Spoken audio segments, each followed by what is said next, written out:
Në këtë video të shkurt do të flasim pak për feokromocitomat. Ato janë tumore mjaft të rralla, të cilat prodhojnë katekolamina.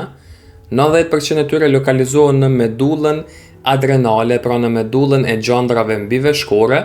Janë të shërueshme nëse diagnostikohen dhe trajtohen herët, mirë mund të jenë fatale nëse nuk diagnostikohen edhe nuk trajtohen. Sa i përket burimit të tyre, kanë nga qelizat kromafine, të cilat janë qelizat të medullës adrenale, ndërsa feokromocitomat, të cilat hasen pra ekstraadrenale, burimin e kanë nga ganglionet simpatike. Tek feokromocitomat vlen ajo që quhet rregulla e 10-sheve.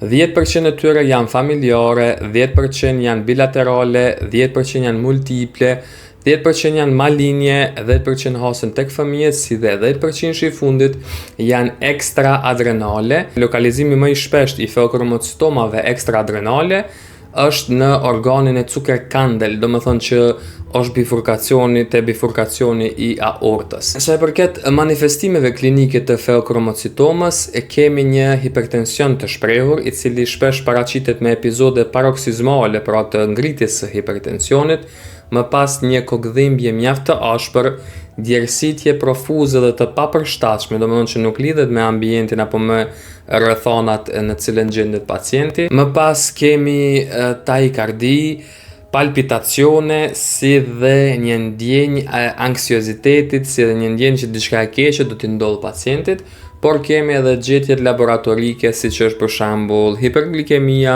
hiperlipidemia, si dhe hipokalemia. Më së shpeshti diagnostikohen me testimin e urinës, ku kërkohen produktet e metabolizimit të katekolaminave, specifikisht kërkohet metanefrina, normetanefrina, acidi vanilil mandelik, si dhe acidi homovanillik.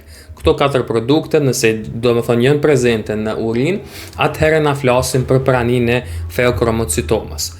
Si testim i dytë që vlen të përmendet është edhe testimi i metanefrinës në serum, në gjak, matet niveli i metanefrinës.